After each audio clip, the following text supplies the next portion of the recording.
déplacer en toute sécurité et dans le confort partout au Cameroun, Polycom Voyage et Tourisme réalise ce rêve en vous offrant sa gamme de véhicules de toutes marques adaptés à votre demande.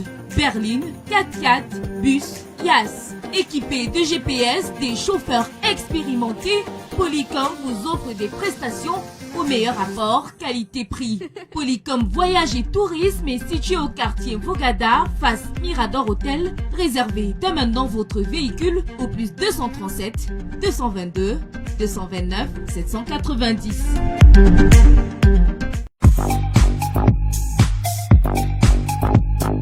De communion avec les autorités du Cameroun, Yaoundé a désormais le tout premier et unique supermarché de boissons au Cameroun, Drinks Center.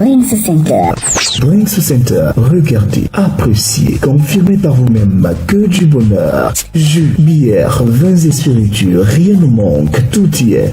Drinks Center, c'est le carrefour des grandes marques de boissons camerounaises, africaines et mondiales. Le tout premier supermarché de boissons au Cameroun est situé à Yaoundé, route des Ligaisons à quelques mètres de l'immeuble Jaco. Contact Drinks Center, achetez l'esprit libre. Depuis 2012, nous avons fait de la vulgarisation des politiques publiques nationales une priorité.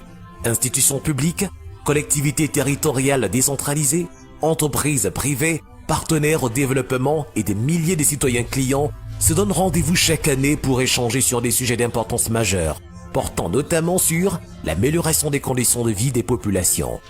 Du 18 au 24 juillet 2021 à Yaoundé, la 10e édition du Salon de l'Action gouvernementale sera axée sur les enjeux de la stratégie nationale de développement 2020-2030 dans tous les secteurs.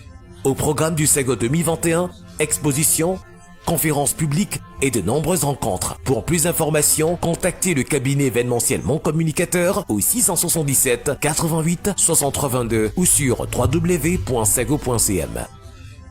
Salon de l'action gouvernementale, la vitrine du Cameroun.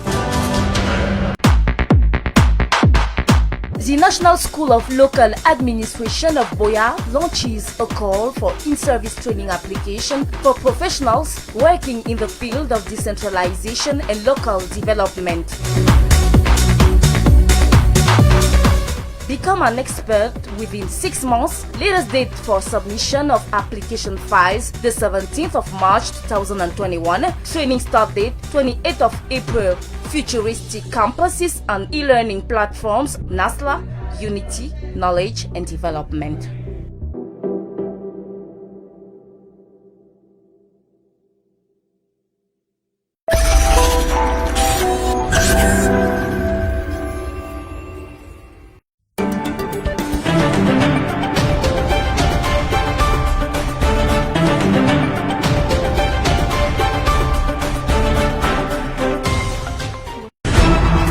De retrospective chaque semaine. B-News One, l'information continue 24 heures sur 24, 7 jours sur 7.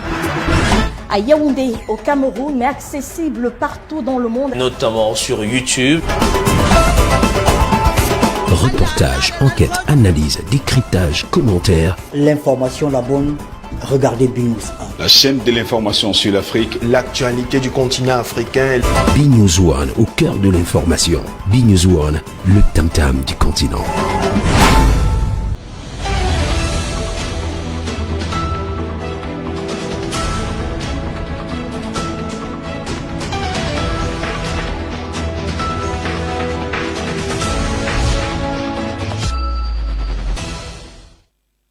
La norme et la qualité est au menu ce soir de B-News 1 et particulièrement de l'émission Obama Time. On s'intéresse aux produits contrefaits dans notre pays. Il y a peu plusieurs usines locales de fabrication de whisky pas du tout correctes et frelatées ont été donc découvertes par les autorités camerounaises. On essaye de comprendre ce soir d'où viennent ces whiskies, comment sont-ils fabriqués, que font les autorités en charge notamment de la régulation, la NOR et le ministère du Commerce. Comment savoir qu'un whisky n'est pas bon ou qu'il l'est? On en parle ce soir avec nos invités sur le plateau. On verra également les conséquences que cela peut avoir sur l'économie du Cameroun, mais également sur le plan sanitaire, parce qu'un whisky qui n'est pas de bonne qualité, qui ne respecte pas les normes, doit certainement avoir des conséquences sur la vie des Camerounais. Ils seront 4 avec nous sur le plateau ce soir. Et ce soir également, nous avons une dame avec nous, Barbara Elemva, est chef de la brigade des contrôles et de la répression des fraudes au ministère du Commerce. Barbara, bonsoir. Bonsoir Ernest. Comment ça va? Ça va bien. Comment se porte le ministère du Commerce? Le ministère du Commerce en tant qu'institution se porte très bien. Maintenant, nous sommes au front. Vous avez très bien annoncé avant l'entame de l'émission. Nous travaillons jour et nuit. Quand on a du travail, on est plutôt béni. Vous êtes au cœur, vous êtes au cœur de l'action puisqu'on parle de la répression des fraudes et des contrôles. On a également avec nous aujourd'hui un responsable marketing d'une structure en charge de la vente du vin de qualité. Il s'appelle Gaël Joey Kim Job. Il est directeur commercial du Drink Center. C'est l'un des meilleurs centres à Yaoundé en matière de vin de bonne qualité. Bonsoir, merci d'être avec nous. Bonsoir Inès et bonsoir aux panélistes de ce soir. Bonsoir surtout aux téléspectateurs de B-News qui nous écoutent ce soir. J'ai eu le plaisir de visiter votre boutique, ou alors c'est la boutique bien évidemment, le shop ici à Yaoundé, non loin de l'espace Landmark. Je suis tombé sur une bouteille, j'espère que je pourrai me l'offrir un jour. Il y a Petrus, il y a également la conseillante. C'est bien achalandé chez vous? Oui, il faut le dire, mais je vais apporter un petit rectificatif. Ernest, on est un supermarché. Parce qu'on va sur plus de 500 mètres carrés quand même d'exposition. C'est plus une boutique. D'accord. Voilà. Ça va? Bah, ça va. D'accord. Lui, il est le responsable. On a écrit directeur, mais c'est tout autre chose. Hein. J'espère que j'ai encore le chef de la division de la communication, de la formation et de l'accompagnement des entreprises à l'agence de la norme et de la qualité ANOR. Luc-Claude Mamba est avec nous ce soir. Bonsoir. Bonsoir Ernest. Merci de nous avoir invités ici ce soir. Ça va? Comment se porte la Nord? Écoutez, la Nord est comme d'habitude au four et au moulin, beaucoup de chantiers, beaucoup d'actions à mener pour la protection du consommateur, et le sujet de ce soir tombe à point nommé puisque ce sera une fois de plus l'occasion pour nous de montrer ce que nous faisons et prévoyons de faire. L'agence de la norme et de la qualité qui est au cœur même de notamment de la zone de libre-échange économique continentale, et le Cameroun est au cœur de l'action puisque le président de l'association des agences de la norme et de la qualité d'Afrique, c'est bien le directeur général de la norme, M. Charles Botouangon. Je rappelle quand même que, je ne sais pas si le caméraman peut zoomer, parce qu'il y aura une démonstration en direct sur le plateau. On a 2 bouteilles de whisky, 2 bouteilles de champagne, autant pour moi, et on verra laquelle est bonne. Est-ce qu'on peut avoir les 2 bouteilles de champagne à l'antenne si Verlin côté le permet donc, et tout à l'heure le responsable communication de Drink Center nous dira laquelle des 2 est de bonne qualité. Je ne sais pas si à la Nord à vue d'œil on peut savoir quelle est la bouteille qui est bonne ou pas. Dans tous les cas, il nous démontrera laquelle de ces 2 bouteilles de champagne mouette en Chandon est bonne. Il nous dira tout à l'heure. Allez, on va d'abord faire un tour à la régie et écouter ce reportage de Serge Sipo qui s'intéresse donc à la contrefaçon et à la contrebande, la cote d'alerte en ce qui concerne les spiritueux au Cameroun. On regarde ça, on se retrouve derrière. Vin et liqueurs, des boissons spiritueuses fortement prisées lors des diverses cérémonies, célébrations et dans les lieux de réjouissance. Produits de consommation, les spiritueux suscitent de plus en plus les inquiétudes des pouvoirs publics et des opérateurs économiques, fort de la montée en puissance de la contrefaçon et de la contrebande. Une tendance qui justifie l'opération coup de poing menée par la Brigade nationale des contrôles et de la répression des fraudes le week-end du 13 et 14 février dans les quartiers Essos, Biémassi et Mendon. Objectif de cette descente de terrain musclé, retirer des comptoirs toutes les bouteilles de vin et spiritueux issues de la contrebande et de la contrefaçon. Il s'agit des bouteilles non estampillées, de celles qui jusqu'ici sont estampillées par des anciennes vignettes, c'est-à-dire des vignettes comportant 13 caractères, dont 3 lettres. Celles dont les vignettes ne renvoient aucune information, ainsi que celles dont les informations ne concordent pas avec les produits estampillés. Snack bar, cabaret, discothèque, restaurants, particulièrement actifs dans la nuit, constituent la cible majeure des acteurs de la contrebande et de la contrefaçon des liqueurs. Une réalité qui impose une vigilance accrue des gérants des 10 établissements. Et chez nous, c'est respecter le client et donner la bonne qualité. C'est-à-dire que c'est brasserie ou Guinness ou le free shop à l'aéroport qui fait le boulot, quoi. Donc déjà, il coûte cher et il y a la santé des clients. Vous voyez un peu. Donc ça fait que quand vous allez acheter le whisky, peut-être les brasseries Olive, vous êtes rassurant quand même. Tout aussi concerné, la grande distribution, source de ravitaillement des ménages et des commerçants détaillants. Ici, tolérance zéro vis-à-vis des liqueurs frélatées. Nous, en tant que grande entreprise qui est une vitrine, nous avons l'obligation d'être méticuleux.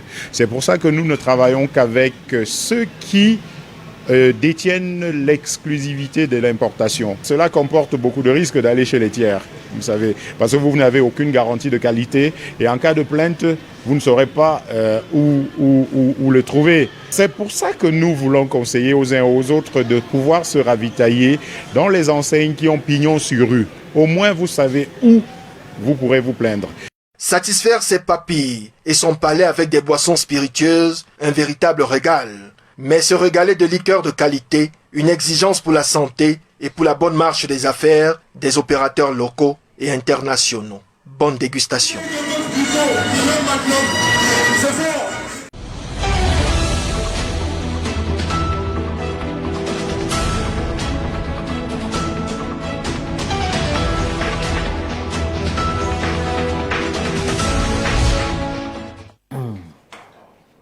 Voilà, retour sur le plateau, vous venez de suivre là le reportage de Serge Sepo qui tire donc la sonnette d'alarme, la cote d'alerte en ce qui concerne la contrebande et la contrefaçon au Cameroun en concernant les vins et les spiritueux. D'ailleurs, peut-être que le responsable commercial du Drink Center nous dira la différence entre vin, spiritueux, tout ça. On est un peu perdu dans tout cela. Passons d'abord la parole à Madame le chef de brigade. Qu'est-ce qui explique aujourd'hui la cote d'alerte? On a l'impression que la contrefaçon et la contrebande à la cote d'alerte aujourd'hui, tout au moins à le vent en poupe.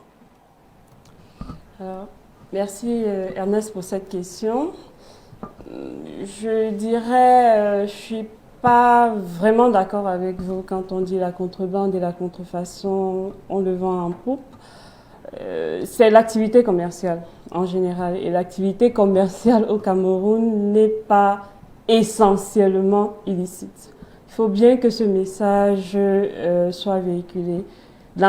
L'activité commerciale au Cameroun est d'abord régulière, c'est-à-dire qu'on aura des opérateurs tels que votre invité ce soir qui font régulièrement leurs activités, qui payent régulièrement leurs impôts, qui s'approvisionnent pour ceux qui font de l'importation chez des bons fabricants ou chez des fabricants locaux qui mettent des produits aux standards, aux normes convenues par la législation en vigueur. Maintenant, comme dans toutes sortes d'activités, il y a des brebis galeuses.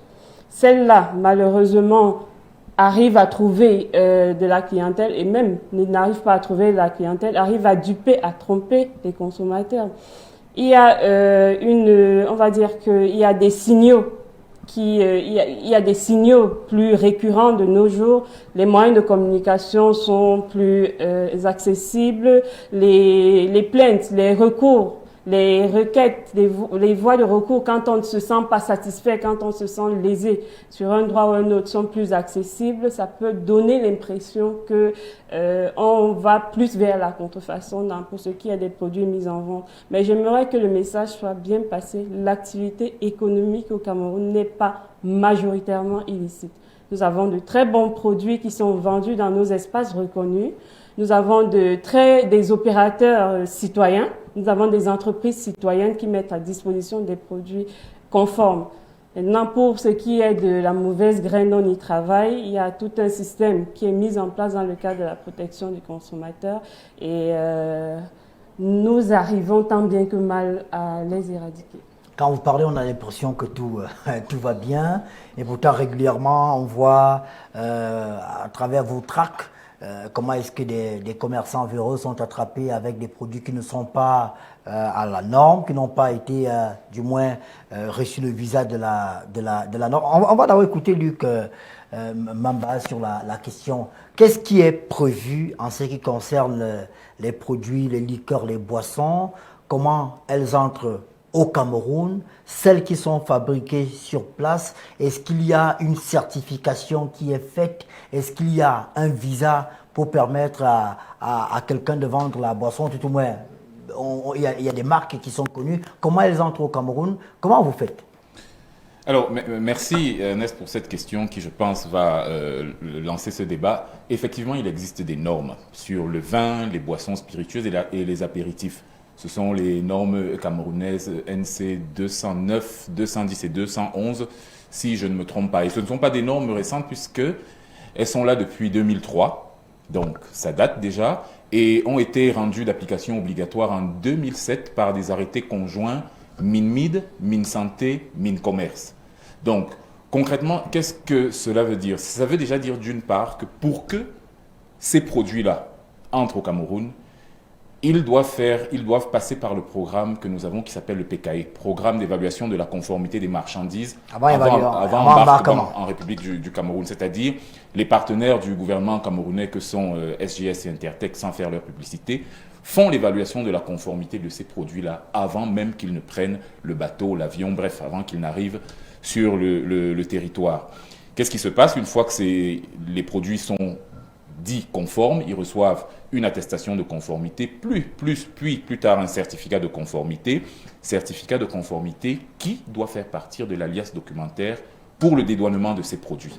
Ça, c'est pour ce qui concerne les produits donc, qui sont... Donc les produits sont contrôlés avant l'embarquement? Avant l'embarquement, c'est-à-dire si votre invité, par exemple, il nous le dira tout à l'heure, je vois d'ailleurs qu'il a un certificat de conformité avec lui, si votre invité fait venir ses champagnes de France, ça veut dire que l'évaluation de la conformité de ces champagnes-là se feront en France, non pas comme ça se faisait avant ici au port de Douala ou à l'aéroport de Yaoundé. Donc la SGS travaille avec les normes camerounaises? Avec les normes camerounaises. L'évaluation de la conformité est faite sur la base des normes camerounaises, puisque la SGS est le client du Cameroun et nous voulons que les produits qui entrent au Cameroun respectent les normes camerounaises. Dans le cas d'espèce, ce sont bien sûr ces normes donc-là, 209, 210 et 211, qui concernent tout ce qui est vin, spiritueux et apéritif. Après, il y a aussi la norme sur l'étiquetage, NC04, qui entre dans ce package-là. Donc, je veux dire, l'arsenal, il est là. Et ces normes étant donc d'application obligatoire, ce n'est pas comme d'habitude. Là, on ne parle même plus de normes. D'ailleurs, on parle de règlement technique. C'est une obligation. Et les produits concernés par ces normes doivent respecter la législation. Je vois devant votre invité, justement, ce qui prouve déjà que ces produits sont a priori de bonne qualité, qu'ils possèdent ces attestations de conformité et certificats de conformité délivrés donc par l'Agence des normes et de la qualité. Maintenant, pour ce qui est de la production locale, les normes restent d'application obligatoire, ça veut dire que les producteurs locaux doivent également se conformer à ces normes-là. Est-ce qu'il y a, en dehors de les producteurs locaux, il y en a quelques-uns qu'on connaît, mais sauf que, excusez-moi de vous couper, quand on parle ici des boissons contrefaites, régulièrement, ce sont des marques qui sont importées. Là, Hélas, justement, j'en venais, bon, c'est vrai, peut-être vaudrait mieux à ce stade laisser la production locale parce que c'est pas grand-chose, mais le véritable problème, c'est que, comme vous le savez, nos frontières sont essentiellement poreuses.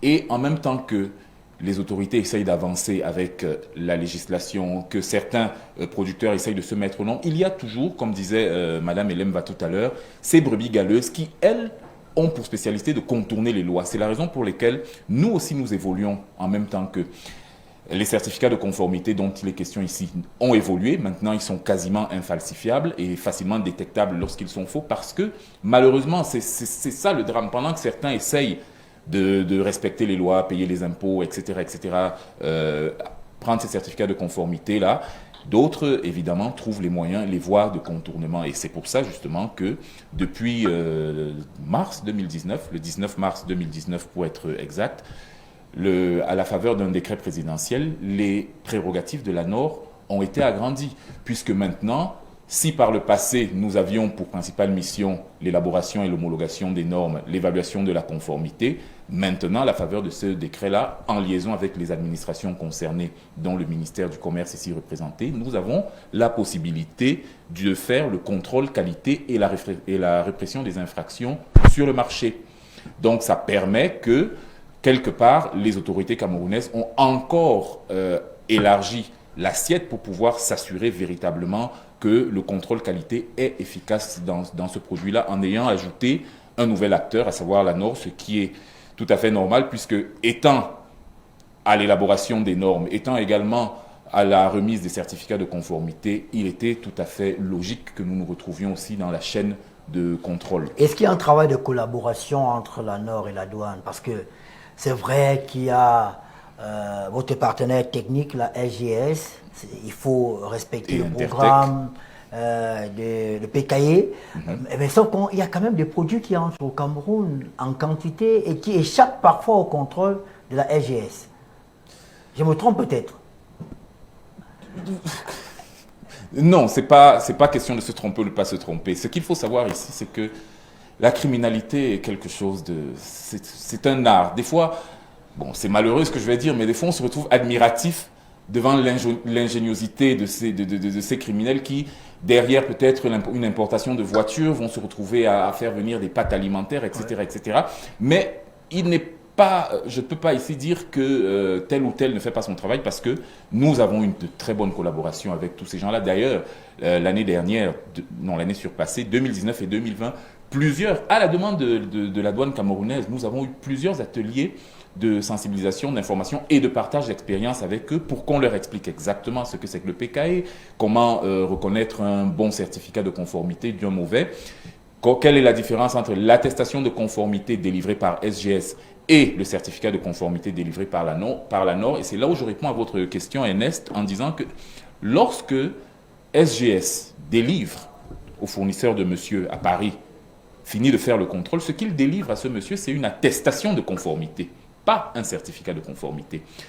Sur la base de cette attestation de conformité, monsieur a la garantie qu'a priori, lorsque ces produits vont arriver au Cameroun, il n'y aura pas de problème. Maintenant, la NOR, sur la base de vérification documentaire de l'alias envoyé par SGS, s'assure que tout est OK et là maintenant remet à monsieur ici présent le certificat de conformité que lui maintenant il devra présenter au niveau de la douane lors des opérations de dédouanement. Mais comme je dis, et c'est ça le drame, c'est que de la même manière que nous avançons pour essayer d'assainir le marché, etc., les criminels aussi ne dorment pas. Ils perfectionnent leur stratégie, donc c'est une guerre qui ne finira pas. Nous avons juste à être plus malins qu'eux, toujours avoir le coup d'avance et pour savoir comment est-ce que nous pouvons contenir tout cela. Est-ce que la NOR se contente simplement, on va passer la parole à Gaël tout à l'heure à radio, se contente simplement de vérifier la conformité des produits qui entrent? Est-ce qu'il n'y a pas de licence sur le terrain? Je sais que ces derniers temps, le chef de l'État a signé un décret qui donne plus de pouvoir à la NOR. Est-ce que vous n'allez pas dans les boîtes de nuit, les bars pour vérifier ce qui est vendu, si cela respecte la qualité? Ou alors c'est le travail qui incombe à Madame Elemva? D'ailleurs, c'est l'occasion de féliciter Madame Elemva qui a occupé les réseaux sociaux tout ce week-end à Biémassi pour le travail accompli par elle-même et ses équipes. Mais effectivement, comme je disais, depuis le 19 mars donc 2019, nous avons cette prérogative-là. Après, mais ça ne pouvait pas se faire d'un coup parce qu'il fallait d'abord mettre toute l'organisation en place. C'est comme ça qu'en septembre 2020, donc il n'y a pas si longtemps que ça, nous avons eu des agents dédiés qui ont prêté serment et qui sont désormais des officiers de police judiciaire à caractère spéciaux. Également, il fallait revoir également la structure organisationnelle de la NOR, ce qui a été fait à la faveur de notre dernier conseil d'administration le 21 décembre dernier, où une direction du contrôle qualité et de la répression des infractions a été mise en place avec à sa tête un directeur et 2 sous-directeurs. Et là maintenant, dans les prochaines semaines, disons en mars, ils commenceront à se déployer sur le terrain. Cependant, parce que nous ne voulons pas non plus, le but du jeu, ce n'est pas d'effrayer les opérateurs, ce n'est pas de venir par surprise. Nous pensons qu'il est d'abord important de sensibiliser les différentes parties prenantes. C'est la raison pour laquelle, par exemple, le 25 février prochain, c'est dans 2 semaines, nous commencerons avec les hommes de médias que vous êtes, avec les journalistes, la presse, pour qu'ils puissent relayer cette information-là. Ensuite, nous allons donc enchaîner avec d'autres sessions d'information avec les opérateurs économiques. Et une fois que tout, vous savez, le but on ne fait pas de la répression pour faire de la répression. Donc le but du jeu, c'est de ne pas les surprendre et donc de commencer par donc de la sensibilisation pendant dans toutes ces semaines qui vont arriver, avant donc de véritablement démarrer dans le courant du mois de mars, ces activités-là, en collaboration, il faut le rappeler, comme le dit le décret, avec les administrations concernées par le contrôle qualité, que ce soit le Mincommerce, le Minepia, le Minader et tous les autres qui ont ces directions de contrôle de qualité. On va d'abord passer la parole à Joey. Votre supermarché Drink Center qui fait exclusivement dans la vente des whisky, champagne et vin, comment est-ce que votre vin est importé? Comment il arrive au Cameroun? Alors, avant de revenir à votre question, je vais revenir sur ce qu'il a dit tout à l'heure. Il a beaucoup parlé des produits de la contrebande. Mais il y a la réalité qu'on rencontre sur le terrain, c'est qu'on a de la contrebande et de la contrefaçon. D'ailleurs, il y a une vidéo assez virale qui passe ces derniers temps sur les réseaux sociaux qui parle effectivement de la contrefaçon, ce qui est à l'ordre du jour aujourd'hui. Donc, tout à l'heure, il a parlé des produits de la contrebande qui ne suivent pas forcément le canal que nous utilisons, parce qu'il faut le dire, Drink Center est un supermarché de distribution de boissons. Nous importons nos boissons. On suit le canal qu'il a prescrit tout à l'heure. Canal légal. Le canal légal. On déclare les produits, on passe au MINFI qui nous donne les estampilles. Il y a la douane également qui vérifie l'estampillage. Et puis on a la documentation, parce qu'il a parlé de la documentation. Il n'y a pas que l'attestation de conformité qui vient de l'extérieur. Nous avons également le contrôle sanitaire qui nous délivre une attestation et les rapports d'analyse également de chaque produit que nous importons qui nous donnent également des attestations. Alors, arrivé au Cameroun, on se rapproche bien sûr de la Nord qui nous délivre maintenant une attestation, un certificat de conformité, qu'il ne faut pas confondre avec l'attestation, des différents produits, parce qu'il faut le dire, le certificat de conformité, c'est pour les produits individuels, ce n'est pas pour un groupe de produits. Donc, chaque produit qui rentre, même si vous avez 50 000 désignations de produits, chaque produit qui rentre au Cameroun devrait avoir une attestation, un certificat de conformité. Donc, on suit le canal normal pour les importations. Et pour ce qui est des entreprises locales qui sont partenaires avec nous, parce que nous travaillons également avec des entreprises locales qui embouteillent localement des vins et qui importent également, qui sont des entreprises qui représentent légalement des vins. On exige à la base, parce qu'on est extrêmement rigoureux sur la qualité des vins que nous donnons aux consommateurs, on exige également cette documentation à la base, c'est-à-dire avant qu'un produit ne rentre dans Drink Center, qui est notre magasin, on exige bien évidemment le dossier fiscal de l'entreprise, mais aussi le certificat de conformité des différents produits que nous allons bien sûr commercialiser. Donc c'est le certificat de SGS que vous avez là. Là, j'ai apporté une attestation de la SGS. Tout ce qu'il y a chez vous, il y a des attestations? Tous les produits qui rentrent à Drink Center ont des certificats, pas seulement des attestations, parce que l'attestation seule ne suffit pas. Quand la brigade nationale de commerce arrive pour les contrôles, généralement, ils exigent toute la documentation, pas seulement les attestations. Est-ce que vous qui vendez justement les boissons, vous avez quand même une expertise pour savoir que telle boisson n'est pas de bonne qualité ou pas? Il faut dire que dans ce métier que nous faisons, il y a beaucoup de flagornerie. On s'est lancé dans ce métier d'abord par amour. Et qui fait quelque chose par amour va forcément se former. Donc, à la base, on a un personnel assez formé, non seulement sur la norme et la qualité des différents produits que nous allons commercialiser, mais aussi formé sur les différents types de produits que nous commercialisons. Voilà. On a peut-être avant on va d'abord revenir à madame, avant de faire l'expérience des 2 bouteilles de champagne que nous avons là. Le contrôle chez vous, il s'est fait exclusivement sur le marché. Comment vous faites pour traquer ceux qui fabriquent des produits contrefaits? Alors Inès, cette question me donne l'opportunité un peu de revenir sur tout ce qui a été dit sur le plateau depuis le début. Je ne souhaite pas qu'il soit présenté un petit peu, que l'espace commercial camerounais soit présenté comme délaissé à lui-même. Parce que le propos de mon collègue de la Nord, là, tout à l'heure, était un peu comme si tout était en berne, en attendant que la Nord entre en action. Ce n'est pas le cas. Il faut bien que ce soit... pas un conflit de compétences entre la Nord et le ministère il y a une commerce. Complémentarité. Ouais. Mais au-delà de l'expertise que la Nord pourrait apporter, il y a un contrôle qualité qui est fait au Cameroun pour tout ce qui est produit mis en vente. Et j'ai dit ça à l'entame de mon propos, il faut que les Camerounais, qu'on sorte de cette psychose qui est en train de s'installer, il faut que les Camerounais soient conscients de ce que la protection du consommateur est en marche au Cameroun, elle est effective. Et il y a des mécanismes de contrôle qualité qui sont effectifs au Cameroun, que ce soit des produits industriels, des produits du règne végétal ou des produits du règne animal. Il y a des procédures spécifiques pour chaque type de produit. Et donc, ils sont... On est d'accord avec vous, mais sauf que c'est vous-même qui faites encore les trouvailles. Hein. Non, je vous ai dit, écoutez, la raison d'être d'une brigade comme celle que je dirige, c'est bien parce qu'il existe des opérateurs véreux. L'illicité dans le commerce, c'est vieux comme le monde. C'est depuis le début du commerce que ça existe, qu'il y a toujours eu des personnes mal intentionnées qui veulent tirer avantage des faiblesses des autres. Donc, si vous voulez, notre action, elle est là tant que le monde existera, tant que le commerce existera. Et il a dit tout à l'heure, Luc, le commerçant, il est d'abord ingénieux, il est même très ingénieux. Et effectivement, si on ne s'y attelle pas, on en devient admiratif carrément parce qu'ils s'arrangent toujours pour avoir des longueurs d'avance. Donc, à nous maintenant de resserrer le tir et d'être plus futés. Donc, il n'y a aucun souci à les brigades de commerce, les brigades antifraude, elles existeront toujours. Ça, c'est une certitude. Je ne m'imagine pas un espace commercial où tout est rose. Ça n'existe pas. Peut-être au paradis. Donc, je voulais rappeler quand même, c'est important de le dire, les commerçants, les populations ne sont pas laissées à elles-mêmes.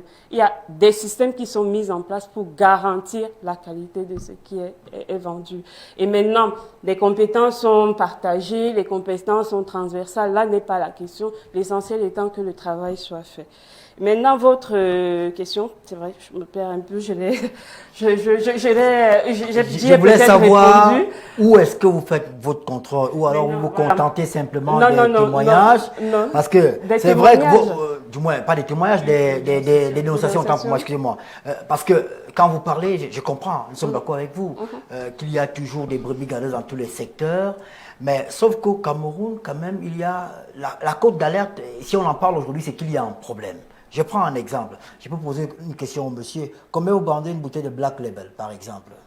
Je pense que si quelqu'un importe une bouteille de Black Label, qu'il achète peut-être en Europe, il paye la douane, et il doit avoir un certificat, des timbres du ministère des Finances. Le prix doit quand même être... entre 17 et 20 000 dans les supermarchés. Entre 17 et 20 000, une bouteille de Black Label. Alors, mais régulièrement, quand même, on voit des gens qui vous proposent des bouteilles de Black Label à 6 000 francs. Et non seulement ils proposent à 6 000 francs, et puis il y a des clients, quelqu'un qui a une fête qui vous dit que non, j'ai mon ami, qui vend des bouteilles de Black Label, je ne sais pas quelle, il y a d'autres bouteilles de whisky qui sont vendues à 6 000 francs, alors qu'on sait pertinemment qu'une bouteille de Black Label ne peut pas coûter 6 000 francs. Cela échappe à votre contrôle, c'est la raison pour laquelle je demande comment vous faites les contrôles. On sait qu'il y a des bars, des bistrots et sauces qui sont réputés vendre des boissons qui ne sont pas de qualité. Et cela se passe au vu et au su de tous et on n'entend pas beaucoup parler de cela. D'accord. Nos contrôles. Nos contrôles, ça se passe à tous les niveaux de la chaîne de distribution, que ce soit la première transaction de base entre l'importateur et le grossiste au Cameroun, ou le producteur et le grossiste, que ce soit entre le grossiste et le semi-grossiste, pour ceux qui ont introduit ce maillon-là dans leur chaîne de distribution, ou bien le grossiste et le détaillant. Tous les niveaux sont concernés. Et des structures importatrices, d'ailleurs, qui sont même une grosse cible d'une brigade comme la mienne, qui est la brigade nationale, ils peuvent en témoigner. Maintenant, ce qui est fait, c'est que les détaillants, c'est les plus nombreux, et c'est ceux-là qui touchent le plus le public. Ce qui fait que le travail qui est fait à leur niveau a plus de visibilité. Mais je peux vous assurer que le travail est fait à tous les niveaux de la chaîne de distribution. Par contre, là où il y a un hic, encore, dans notre activité commerciale, c'est que, surtout au niveau du détaillant, et c'est un problème auquel nous faisons face, il y en a beaucoup qui ne pratiquent pas leurs activités de façon régulière. C'est-à-dire que quand vous achetez une bouteille de Moët et Chandon, exigez une facture. Mais beaucoup vont vous commercialiser, vont vendre des produits sans avoir de facture, de sorte que après, dans les investigations, il n'est pas toujours aisé de remonter la chaîne, ou même si nous pouvons remonter dans nos sensibilités, parce qu'on voit bien, on n'a pas un élément palpable pour relier ce détaillant-là à son fournisseur.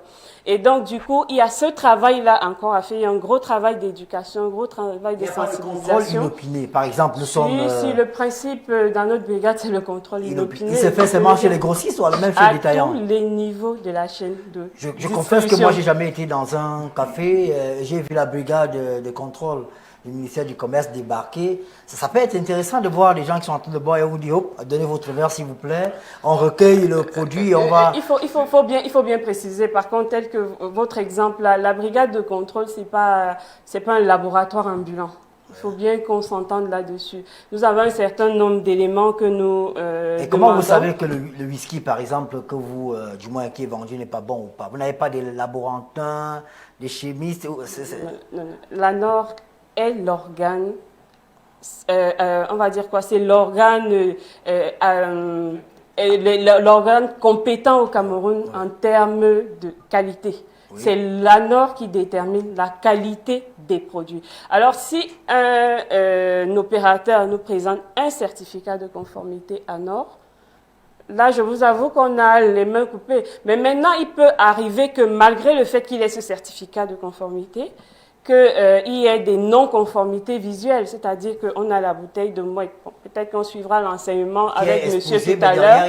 Non, on peut même avoir une bouteille, le monsieur il nous présente un certificat de conformité en bonne et due forme, mais nous, visiblement, il y a des non-conformités visuelles. En ce moment, on va lui dire, parce que nous avons eu une formation sur ces produits-là spécifiquement, nous allons quand même faire des saisies conservatoires à charge pour lui de nous prouver que véritablement, ils sont de bons produits.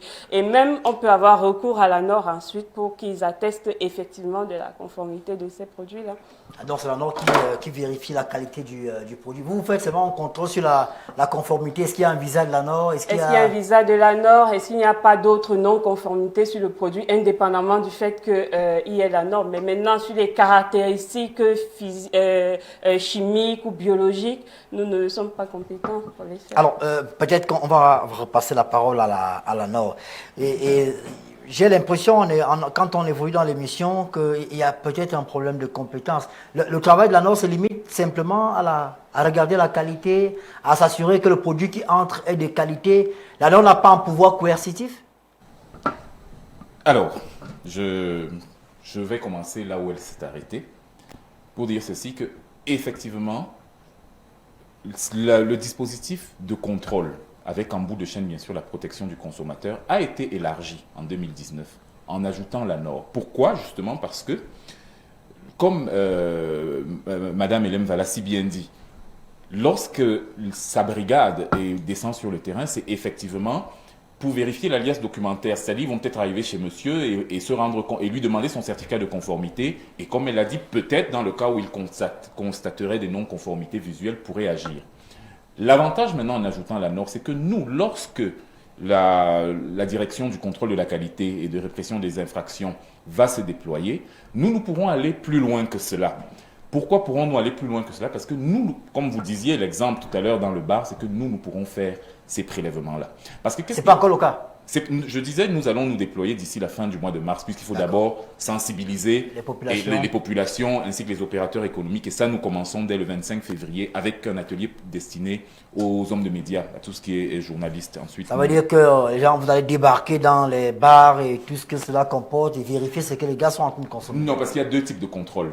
Et c'est un peu comme elle le disait. Il y a comment dirais-je, des contrôles réactifs. C'est quoi le contrôle réactif? Le contrôle réactif, c'est quelqu'un qui nous appelle vraiment, je viens d'acheter ça va être l'exemple de la soirée, je viens d'acheter du Moët et Chandon, pas chez vous, mais chez, je sais pas, chez Obama et frères, et franchement, il y a un problème, il n'y a pas de bulle. C'est la première fois que je vois un champagne qui ne fait pas de bulle. Là, nous pouvons faire un contrôle réactif, c'est-à-dire c'est sur la base de la dénonciation. Et c'est pour ça que c'est important le travail que nous faisons les uns comme les autres, aussi bien le Mincommerce que nous. On ne peut pas dire que c'est de notre entière responsabilité, c'est de la responsabilité de nous tous. Nous devons avoir la culture de la dénonciation. Et lorsque vous avez entamé, Ernest, vous disiez qu'on a l'impression que la fraude est partout. Non, la fraude n'est pas partout, c'est parce que les mentalités changent. Il y a des réseaux sociaux qui nous aident, ou lorsqu'on se rend dans un restaurant, un café, etc., si on voit un cafard passer dans une assiette, bon, le premier réflexe, c'est qu'on va filmer. C'est pour ça qu'on a l'impression qu'il y a beaucoup de choses. Parce que malheureusement, on ne filme pas quand c'est bien. C'est quand c'est mauvais qu'on aime filmer. Pourtant, il y a beaucoup de gens qui font du bon travail. Bon, je reviens au sujet, là, je suis en train de m'écarter. Donc, il y a donc ces contrôles réactifs-là, sur la base des dénonciations ou alors des plaintes, ainsi de suite, où nous pourrons agir, arriver, saisir donc ces bouteilles de champagne, faire les analyses et voir si ça va. Et maintenant, il y a le contrôle préventif. Le contrôle préventif, c'est-à-dire c'est nous-mêmes au niveau de l'Agence des normes et de la qualité, lorsque nous faisons notre plan de travail annuel, nous disons, tiens, prenons un secteur qui intéresse tout le monde, l'agroalimentaire. On se dit, tiens, dans le secteur de l'agroalimentaire, quels sont les secteurs à fort risque qui pourraient avoir un impact, et ainsi de suite. Et on se dit, tiens, essayons de voir le secteur du pain. Et on se dit, tiens, de manière préventive, pendant cette année, on va essayer de voir si, on sait par exemple, comment ça s'appelle, le bromure de potassium, etc., etc. On va essayer de voir où en est le secteur. Donc, c'est les deux types de contrôles qui existent. Mais, ce qu'il faut retenir dans tout cela, c'est que tout ça, bien sûr, se fait avec la collaboration de tous. Mais bien sûr, si un jour vous êtes dans un bar et que vous nous voyez venir prélever dans votre verre, ne soyez pas surpris, nous serons en train juste de faire notre travail. Parce que justement, contrairement donc au ministère du Commerce qui ne va pas au bout dans le volet de qualité, puisque toutes ces analyses physico-chimiques et tout le reste, nous, avec le réseau de laboratoires que nous avons, parce qu'attention, ce n'est pas qu'on va prélever pour aller analyser à Bastos dans nos bureaux, nous avons tout un réseau de laboratoires avec lesquels nous travaillons qui nous permettent de faire cela, parce que, tenez-vous tranquille et honnête, vous pouvez très bien avoir un certificat de conformité, mais avoir un produit contrefait. Non, pas contrefait. Qui n'est pas de bonne qualité. Qui n'est pas de bonne qualité. Pourquoi le produit n'est pas de bonne qualité? Parce que dans la chaîne de distribution, le produit de monsieur peut très bien avoir quitté Paris, c'était OK, etc., etc., etc. Maintenant, son transitaire a une panne de congélateur ou de je ne sais quoi pendant le transit. Voilà comment un produit qui a eu le certificat de conformité va arriver. Et maintenant, lui-même, ce jour-là, il y a trop d'embouteillages dans Yaoundé, il fait chaud, il se dit, tiens, je vais porter ça sur la moto. Donc, voilà comment le produit qui est parti, lorsqu'on a fait l'évaluation de la conformité, a obtenu son certificat de conformité, va arriver dans le rayon. Parce que toute la chaîne peut-être je sais pas, de conservation, la chaîne de froid a été rompue, etc., va arriver et il n'est plus de bonne qualité. Donc maintenant, lorsque on fait donc ces contrôles, soit inopinés, soit de routine, soit préventifs, bien que vous nous présentiez le certificat de conformité, on dit d'accord, vous avez le certificat de conformité, c'est nous à Nord qui avons délivré, mais on va quand même essayer de voir si les propriétés du produit, lorsqu'il a obtenu le certificat de conformité, sont toujours les mêmes. Et là, donc, petit prélèvement sur des facteurs qui nous intéressent, analyse dans un laboratoire et les résultats sont disponibles. Je rappelle qu'aujourd'hui, on s'intéresse particulièrement aux boissons, parce que dans le domaine de la construction des bâtiments, là-bas, on prendra notre jour pour en parler, la situation est terrible.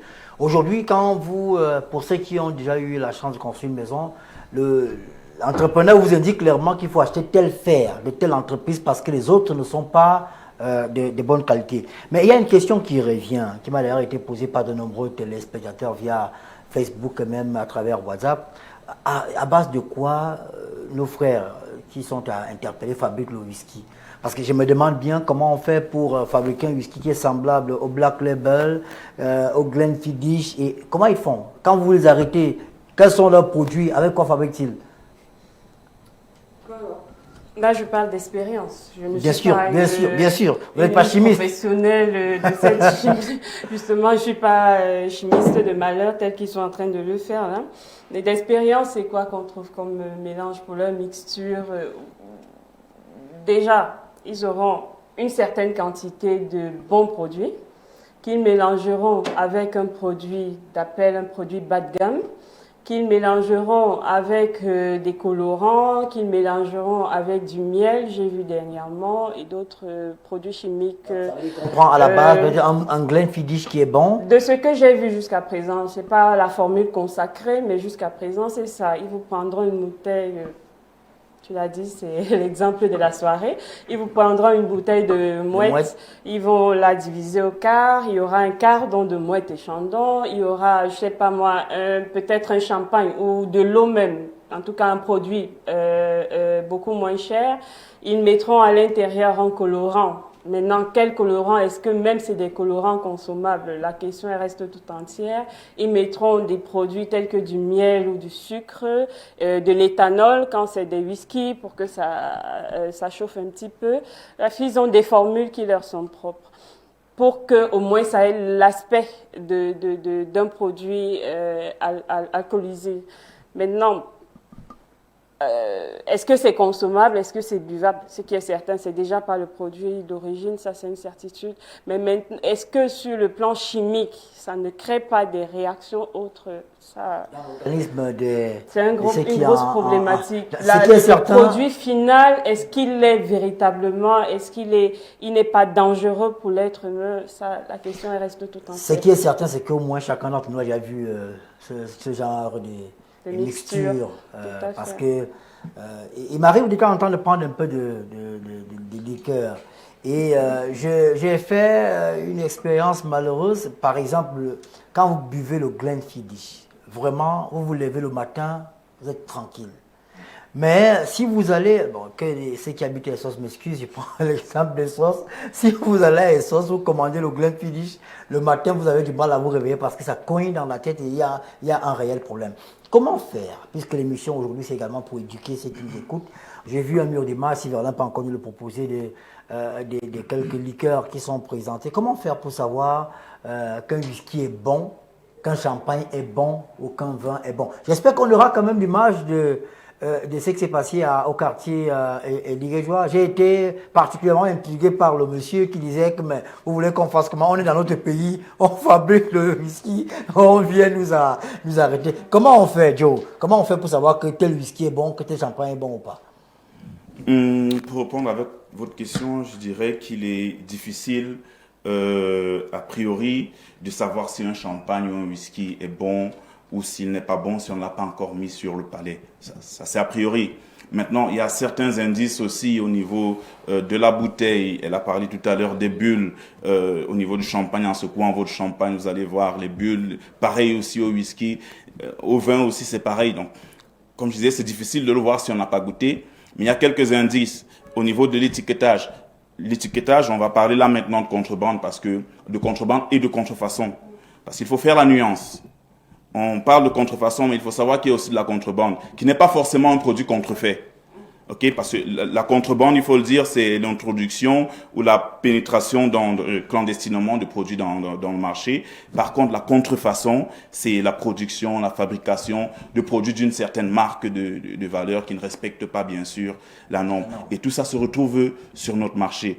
Alors, il faut être un fin connaisseur. Déjà pour le whisky, il y a une attitude simple à faire, vérifier si les bulles, quand vous secouez votre bouteille de whisky, vous allez remarquer qu'il y a des bulles qui vont de la paroi du verre jusqu'au-dessus. Plus elles mettent du temps, plus vous avez un bon whisky. Il y a certaines, si c'est de l'eau mélangée, vous n'allez même pas remarquer de bulles. C'est pareil donc, avec le champagne. Normalement, quand on verse le whisky, il faut qu'il y ait des bulles alors.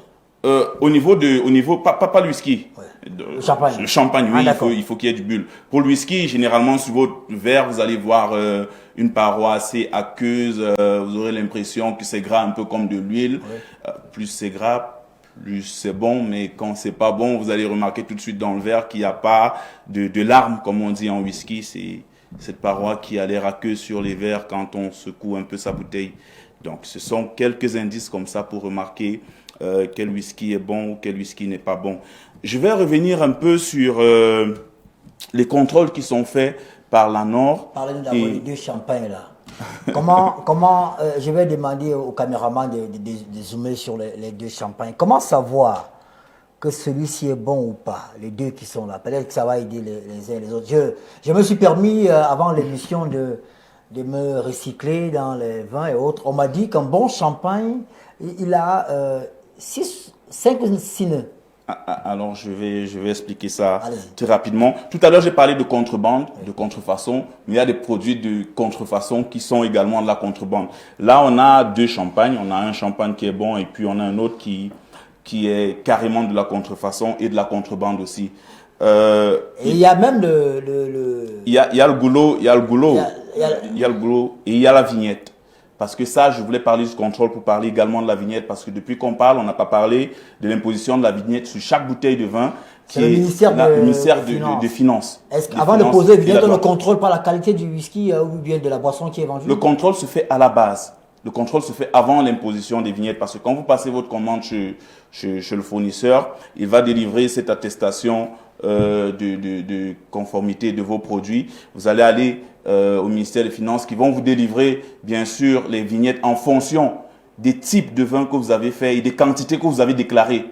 Parce qu'il faut le dire, il y a certains mafieux aussi qui s'amusent parfois à déclarer des produits qui ne sont pas. Et puis après, quand le contrôle de brigade de la pression des fraudes arrive dans les magasins, quand ils douchent les codes ou les 13 codes qu'il y a sur la vignette, ce n'est pas les codes correspondants au produit qui est exposé devant le consommateur. Ça, c'est de la contrebande. Et malheureusement, c'est... Est-ce qu'il est possible, sur la base de la vignette, de vérifier avec son téléphone portable la provenance du vin? Bon, je le vois régulièrement, on le fait aujourd'hui. C'est vrai que c'est un des gros problèmes que nous avons, parce qu'on parle de sensibilisation ici, mais nous qui sommes en front office et qui passons des commandes tous les jours aux fournisseurs, nous aimerions bien avoir aussi ces applications qui jusqu'à présent relèvent de la compétence bien sûr des autorités compétentes, la douane au travers de son opération Alcomi et bien sûr le ministère du Commerce par la brigade de répression de fraude qu'ils ont mis sur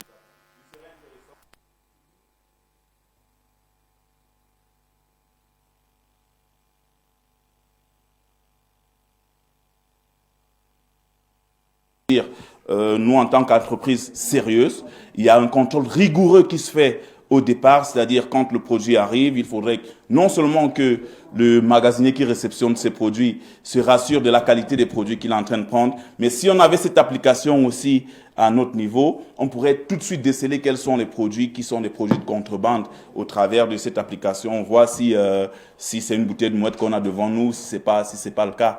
Donc, c'est aussi un des indices de la qualité des produits que nous avons. Alors, pour revenir sur l'exemple que j'allais parler, on a deux bouteilles qui sont différentes, qui viennent soit de la contrebande et qui sont contrefaites, malheureusement, chez nos pays voisins, parce que c'est par là qu'ils rentrent. Ça vient des pays voisins? Il y a des informations qui circulent quand on parle de certains pays voisins. Je vais citer ici la Guinée. Bref, il y a plein de pays voisins, des produits qui viennent des pays voisins et voilà, qui rentrent et on ne sait pas par quelle alchimie ou par quelle magie et se retrouvent malheureusement sur les étalages de nos marchés. Donc là, on a deux bouteilles de champagne. Si vous vous rapprochez, déjà pour l'anecdote, je vais revenir pour vous dire comment je l'ai eu. Alors j'ai un client qui me dit, il a acheté une bouteille de mouette et que je suis très cher. Je lui dis, mais très cher, comment? Il me dit, j'ai acheté 2 fois moins le prix que tu me donnes. Alors je lui dis, ta bouteille est lourde. Normalement, la bouteille de mouette, c'est 40. C'est impossible. On l'a dans les étalages à 30, 35 000. Ouais. Par là, il me dit, j'ai acheté ma bouteille de mouette à 15 000. Je dis, bah tiens, 15 000, c'est pas sérieux. C'est que ta bouteille de mouette, elle est fausse. Il me dit, non, c'est une bonne bouteille de mouette. Et puis, il me l'a ramenée et j'ai vu, j'ai dit, non, gars, remets-moi ta bouteille. Je vais te donner une bouteille gratuite. Celle-ci, je vais la garder. En fait, je la garde parce qu'il fallait que j'attire l'attention de mes partenaires pour leur dire, attention, il y a sur le marché de la contrebande et de la contrefaçon de vos produits. Et ça, ils l'ont vu et ils ont fait une formation avec mon personnel pour leur expliquer comment le champagne, je prends pour l'exemple que nous avons aujourd'hui, Mouette est fait. Vous allez commencer par, avant l'ouverture de votre champagne, cette petite goulotte. Pour l'original du champagne Mouette, comme ils me l'ont expliqué, il est marqué au laser, cette bande noire est marquée au laser. Il y a toujours la bande noire. Il y a toujours cette bande noire sur la bouteille de champagne Mouette. Elle est marquée au laser. Alors que le produit de la contrebande, vous allez remarquer une sorte de goulotte en plastique. En plastique, ce n'est pas la bande. C'est pas la bande. Donc l'original de Mouette qui vient de la maison Mouette et Chandon, c'est une bande marquée au laser.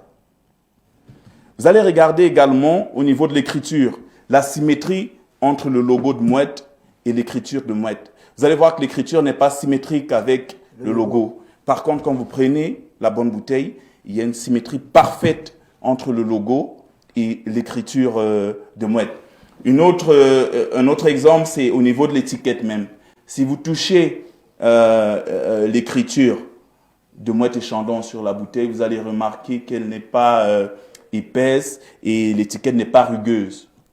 Donc, c'est quelques petits secrets que les maisons de fabrication mettent en place pour distinguer bien sûr la contrebande ou la contrefaçon. On ne pourra pas. Au niveau de nœud, j'avais raison ou pas? Alors au niveau du nœud, parce que quand vous allez retirer la goulotte, il y a ces petites étiquettes, il y a une petite goulotte qui est là pour ceux qui ont l'habitude d'ouvrir le champagne. Quand vous la tirez, il faut la tourner 6 fois pour qu'elle s'éclate comme une fleur avant de retirer. Si c'est moins de 6 fois. Si c'est moins de 6 fois ou plus de 6 fois, rassurez-vous, vous avez une fausse bouteille de champagne. Est-ce que... pas seulement de Mouette. Ça, c'est une norme générale pour tous les champagnes de qualité. C'est vous tournez 6 fois et puis cette goulotte, elle s'ouvre comme une fleur et voilà, vous la retirez avant de Alors, je vous raconte une anecdote, Joey. J'ai assisté à un mariage. Et d'habitude, pendant le mariage, quand il faut couper le gâteau, là, il y a toujours le champagne. Et puis, le monsieur, il a tellement secoué le champagne que nous qui étions autour, on avait peur d'être arrosés. Mais malheureusement, il n'y a eu aucun bruit, rien. C'est comme s'il ouvrait une bouteille d'eau. Et on s'est rendu compte qu'effectivement, il nous a dit qu'il achetait la bouteille de champagne en question à 10 000 francs. Est-ce que ça existe, ça, les bouteilles de champagne à 10 000? C'est pas possible dans notre environnement, c'est pas possible d'avoir une bouteille de champagne. Mais des bouteilles faites dans la méthode champenoise, parce que ça devient des termes un peu techniques, dans la méthode champenoise, oui, c'est possible d'en avoir. Seulement, le problème que vous posez n'est pas seulement dû à la contrefaçon ou à la contrebande. Il a parlé, M. Luc, d'un problème assez important, c'est la conservation. Parce que quand c'est mal conservé, vous allez voir dans nos marchés des bouteilles qui pilulent et qui sont exposées carrément sur le soleil. Ça, c'est pas bon pour le vin, c'est pas bon pour les champagnes. Donc, quand votre champagne ou votre vin que vous avez acheté dans la rue, qui était mal conservé, qui était conservé dans la chaleur et dans une canicule, comme on le connaît dans le sud de l'Afrique, dans l'Afrique subsaharienne, c'est difficile de mieux les conserver. C'est pour ça que ce soit les champagnes, que ce soit les vins, ou que ce soit les liqueurs ou apéritifs, il est important d'avoir une certaine température de conservation de ces produits-là pour ne pas briser la chaîne de température qu'il y a entre l'importation et ici. C'est pour ça que vous allez arriver chez nous, vous allez constater que notre magasin, il est entièrement climatisé jusqu'à l'entrepôt pour maintenir ce niveau de conservation. Ils ont leur boutique près de la route, les rayons de soleil finissent leur course sur les bouteilles de champagne qui sont exposées. Là également, c'est un problème. Simplement pour expliquer pourquoi ce champagne n'a peut-être pas fait de mousse, même s'il était bon, c'est quand il est exposé sur le soleil, à la longue, le liège qui est fait de bois, ça sèche et laisse rentrer de l'air. Le vin, c'est une matière vivante parce que même le champagne reste un vin, c'est un vin pétillant. Donc, ça reste une matière vivante qui s'oxyde avec le vin, l'air qui rentre. Donc, quand le liège sèche, il y a de l'air ça se fissure et puis il y a de l'air qui rentre dans le champagne. Il n'y a plus de pression. C'est un peu comme une bière dont l'air est rentré. Et quand vous ouvrez, vous n'allez pas entendre le puff du champagne. Est-ce que vous ressentez l'impact de la contrebande, de la contrefaçon? Parce que vous avez pris l'exemple de ce monsieur qui rentre chez vous et qui vous dit qu'il a acheté une bouteille de champagne à 15 000 francs. Quand vous regardez vous vendre, vous sentez que ceux qui vendent le Black Label à 6 000, qui vendent le Glenfiddich à 15 000, même si c'est un Glen de 21 ans, vous ressentez ça dans vos ventes? C'est vrai que de toute façon, ça se fait ressentir parce que de plus en plus, des consommateurs viendront vous dire vous êtes un peu plus cher qu'ailleurs, sans comprendre que vous êtes en train de mettre tout en œuvre pour qu'ils aient des produits de qualité à leur disposition. Néanmoins, c'est pas comme si les Camerounais aussi étaient tous dupes, non, du tout. Donc, il y en a qui veulent vraiment de la qualité, qui savent que dans une enseigne qui se respecte, il n'y a que des produits de qualité. Voilà.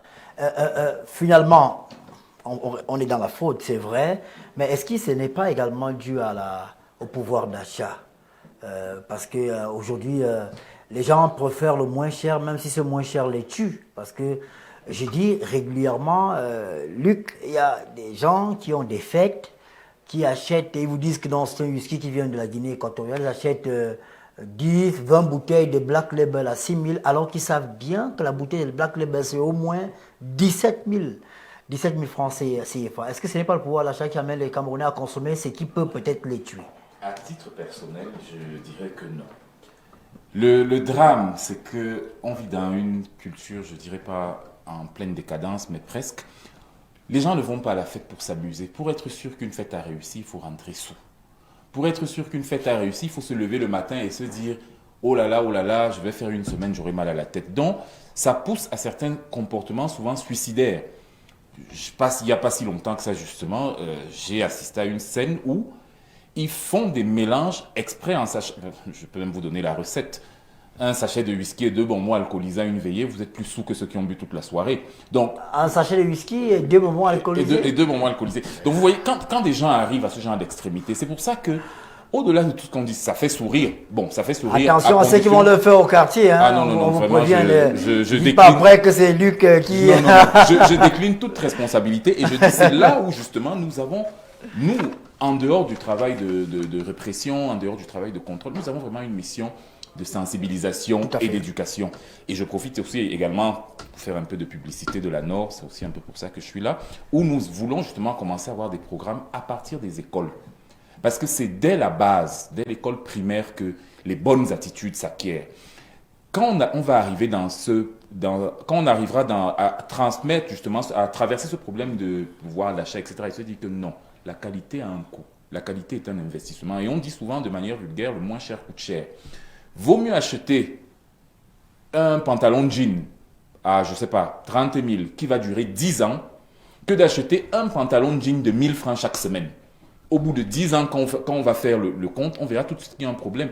Il faut qu'on ait l'habitude de vouloir investir, de ne pas vouloir toujours gagner. Quand on prendra cette attitude-là et qu'on aura certaines habitudes responsables, et de plus en plus, et c'est ce que Mme Hélène va dire au début, nous à la Nord, on constate que de plus en plus, parce que vous savez, la certification des produits, ce n'est pas obligatoire. C'est vraiment une démarche volontaire. On ne force aucun producteur local à venir vers nous. Mais de plus en plus, ces 2-3 dernières années, nous constatons que de plus en plus, des gens viennent. Ah, je suis en train de vouloir lancer mon... De manière volontaire. De manière volontaire. Je suis en train de vouloir lancer mon unité de production de chips ou de je ne sais pas quoi. Et c'est souvent les plus insoupçonnés. Vous allez avoir des Bayamsé qui ont compris que quelque part, avoir un produit de qualité, derrière, il y a moins de risques de représailles.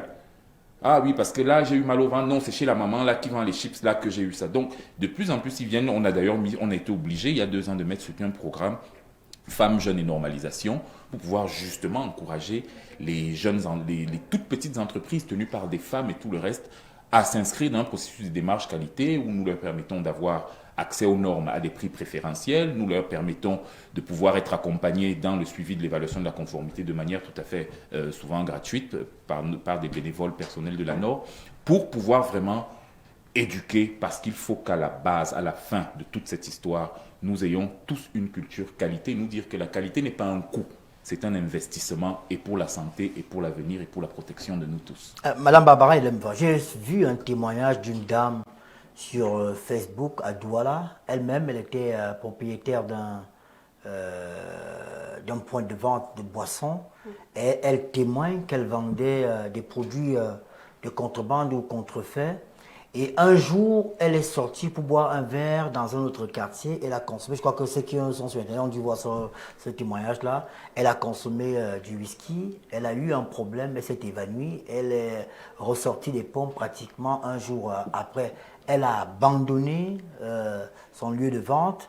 Et elle est revenue là pratiquement 2 ou 3 ans plus tard parce qu'elle savait que le produit qu'elle a bu était contrefait. Et elle s'est posé la question de savoir si tous ceux à qui elle a vendu le produit avaient eu le même problème. Elle a déjà tué de nombreux Camerounais et consciencieusement, elle a arrêté de vendre les produits contrefaits. Qu'est-ce qu'ils vous disent, les gens que vous arrêtez? Non, le monsieur que vous avez arrêté à Biémassi, c'était le week-end? C'était quand? Qu'est-ce qu'il vous dit? Comment il explique ça? Comme le musicien a chanté, il cherche la nyama, bien, je veux comprendre. Qu'est-ce qu'il dit? D'accord. Ernest, vous avez dit cette émission a un caractère d'abord pédagogique. Tout à fait. Donc, avec votre permission, je vais revenir sur un certain nombre de points qui ont été évoqués précédemment. Je vois que vous voulez vous échapper à mes questions. Non, vous inquiétez pas, je vais revenir sur cette question. Simplement, d'abord, le premier aspect, la sécurisation des bouteilles, c'est important et c'est très bien. J'aime bien votre approche, l'approche qui avait consisté à inviter un opérateur qui présente ses marques pour sensibiliser les téléspectateurs sur le bon, pouvoir faire la différence entre le bon et le pas bon. Et je pense que c'est une question que je ne comprends pas d'ailleurs. Les promoteurs de ces marques-là, nous gagnerons tous. C'est vrai qu'il y a une législation assez sévère là-dessus. Je crois que la publicité sur les alcools n'est pas permise au Cameroun, n'est plus permise au Cameroun. Mais il serait de bon ton que les opérateurs de plus en plus travaillent à éduquer les populations pour reconnaître le bon produit du pas bon produit. Ceux qui ont des marques, les représentants des marques qui sont agréés pour certaines marques bien connues et en pignon sur eux, ce que je sais, beaucoup ont mis en place un système de sécurisation des bouteilles. Déjà, sécurisation pour qu'il n'y ait pas possibilité de pouvoir altérer la qualité du produit, mais également sécurisation en termes de territoire, d'espace commercial. Donc, on peut très bien distinguer pour certains produits, un produit qui est vendu au Cameroun et un produit qui est vendu en Guinée équatoriale ou au Nigeria. Mais les populations ne sont pas au courant de toutes ces mesures. Pourtant, il y a un gros travail qui est fait par ces personnes-là. Il y a un gros travail qui est fait par ces personnes pour sécuriser leurs produits, pour sécuriser l'espace commercial. Et donc, peut-être avec votre concours, vous en tant qu'homme de médias, votre chaîne B-News et tout, ce serait pas mauvais qu'ils saisissent cette opportunité-là pour mieux informer les populations. Maintenant, pour ce qui est du pouvoir d'achat, il y a toujours la problématique de nos voisins. C'est vrai, il y a un gros travail, il y a une grosse contrebande, mais il y a certaines interpellations. Vous savez, nos voisins, la Guinée, le Gabon, en termes de fiscalité, ils sont, vous savez, ça je reviens là, c'était la question relative au pouvoir d'achat. C'est pas toujours seulement un problème de qualité ou un problème de recherche, du moins, il y a une question de rationalité économique aussi. Et ça ouvre d'autres débats. En Guinée équatoriale ou au Gabon, on a une fiscalité relativement moins pressante qu'au Cameroun. Et donc, vous allez voir, on vous a dit, les opérateurs économiques, c'est des personnes ingénieuses, c'est des personnes qui cherchent vraiment, c'est la rationalité économique, comment faire pour gagner plus. Donc, et là, il y a cette interpellation-là, ce serait pas mauvais. On est dans un espace communautaire. Il y a ces questions-là qu'il faille aussi adresser pour mieux sécuriser moi, je préfère entrer dans le fond pour sécuriser notre espace commercial. Comment on fait pour avoir une harmonie un petit peu au niveau de la fiscalité? La CEMAR peut-être. Exactement, de la sous-région, parce qu'il y a beaucoup de produits qui entrent par ces pays-là. Pas uniquement parce qu'ils ont, pour certains, là je vais sortir un petit peu peut-être encore que même les vins spiritueux c'est la même problématique, le lait c'est la même problématique, au Gabon et en Guinée le lait est totalement défiscalisé et donc par conséquent il y a forcément un rush de produits qui viendront par là. Donc il faudrait qu'on réfléchisse aussi à résoudre ce problème-là. En termes de, c'est une question scientifique, c'est une question de rationalité économique. On sera toujours en tant qu'être humain rationnel tenter d'aller vers ces voies-là. Donc ça, c'est pour ouvrir un petit peu les débats. Maintenant, les questions de modalités de contrôle. Monsieur a fait tout à l'heure allusion aux vignettes, effectivement. Il fait bien de le rappeler. Ces vignettes, c'est pas seulement absolument en vocation fiscale. Nous, quand nous travaillons et nos contrôles que nous faisons, quand nous checkons les vignettes, c'est pour retracer le parcours de la bouteille. Qui a sollicité, qui a importé, qui a sollicité déjà les vignettes et pour quels produits exactement. Est-ce que les vignettes ont passé le corridor douanier normalement? Est-ce que les produits ont été nationalisés régulièrement? Et c'est tout ça qui peut nous permettre de savoir si c'est un produit de contrebande, un produit de contrefaçon, un produit qui fait l'objet d'un commerce illicite. Donc, les questions de vignettes sont très importantes. C'est une technologie aussi qui s'est améliorée. Il y a encore 10 ans, Quand on avait une boisson sans vignette, on pouvait tout de suite dire que c'est une boisson qui fait l'objet d'un commerce illicite. Mais maintenant, le gouvernement a pensé à faire évoluer les choses en intégrant dans cette vignette-là des informations, comment on dit ça, des informations magnétiques qui nous permettent de retracer le parcours des vignettes. Maintenant, nous sommes au Cameroun, nous sommes super intelligents au Cameroun. Il y a effectivement des réseaux parallèles d'approvisionnement en vignettes. Réseaux parallèles, ça peut être des vignettes qui nous viennent de l'administration fiscale de la DGI normalement, et comme des vignettes de fabrication douteuse. Et tout ça, il faut travailler à sécuriser, mais je crois qu'il y a des réformes qui sont en cours dans ce sens-là.